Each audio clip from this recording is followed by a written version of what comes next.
The streets of Moscow were awash with color and sound on May 9, 2025, as the Russian Federation celebrated Victory Day, marking the 80th anniversary of the defeat of Nazi Germany.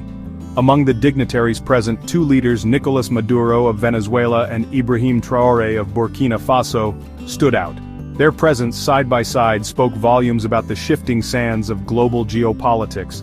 Venezuela, a longtime ally of Russia, has been vocal in its support for Moscow's actions in Ukraine. Burkina Faso, under the leadership of the young and charismatic Traore, has emerged as a symbol of resistance against Western imperialism in Africa. Venezuela's admiration for Burkina Faso's struggle was palpable. Both nations, geographically distant yet united by a shared vision, view the current global order as inherently unfair and exploitative. This shared perspective, born out of years of perceived Western meddling and economic exploitation, has pushed them closer together, finding common ground in their defiance. Their presence at the parade was a testament to their burgeoning alliance, a partnership forged in the fires of resisting what they perceive as Western hegemony.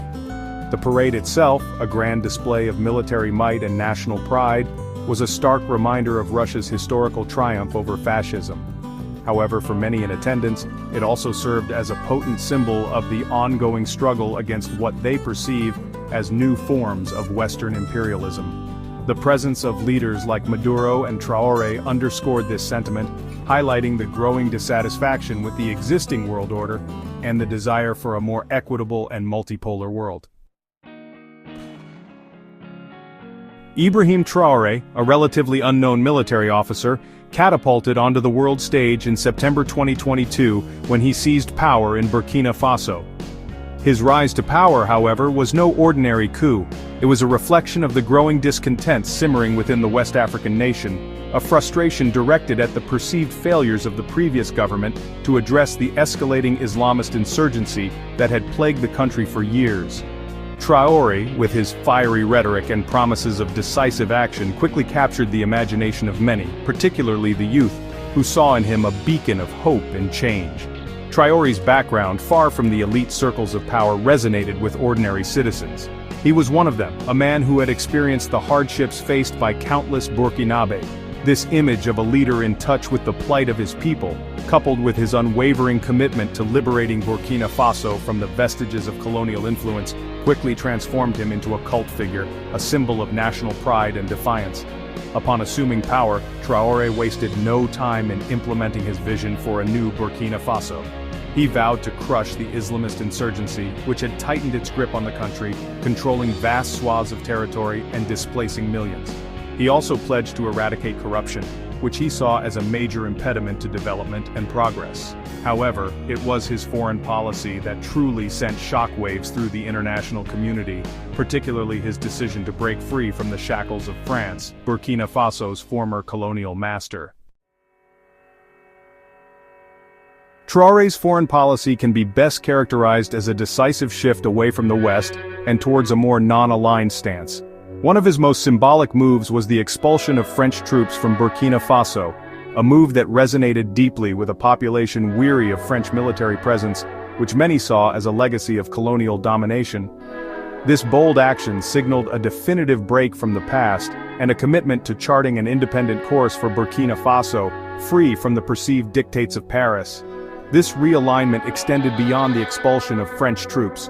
Traore actively sought to strengthen ties with countries like Russia, China, and Cuba, nations he viewed as reliable partners in his quest to develop Burkina Faso without Western interference.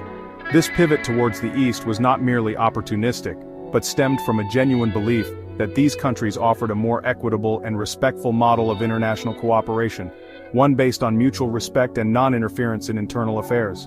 Traore's actions, however, were met with swift condemnation from Western powers, particularly France and the United States. They accused him of undermining democracy and human rights, using these accusations as a pretext to isolate Burkina Faso diplomatically and economically. However, Traore remained undeterred, arguing that his priority was to serve the interests of the Burkinabe people, not to appease Western powers. The presence of leaders like Maduro and Traore at the Moscow Victory Day parade is symbolic of a much larger geopolitical trend, the emergence of a multipolar world order. The old order, dominated by the West, is being challenged as never before, with countries in the global south asserting their agency and seeking alternative partnerships. This shift is being driven by a number of factors, including the perceived hypocrisy of the West, the growing economic clout of countries like China, and the desire for a more just and equitable world order. The absence of most EU leaders from the Moscow parade speaks volumes about the growing rift between the West and the rest.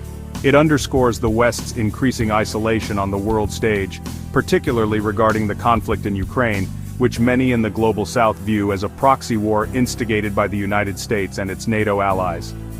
This conflict has further highlighted the double standards of the West, which has been quick to condemn Russia's actions while turning a blind eye to similar or worse transgressions committed by its allies. The events in Moscow serve as a stark reminder that the world is no longer content with a unipolar order dictated by the West. The global South, emboldened by its growing economic and demographic weight, is increasingly willing to challenge the status quo and forge its own path.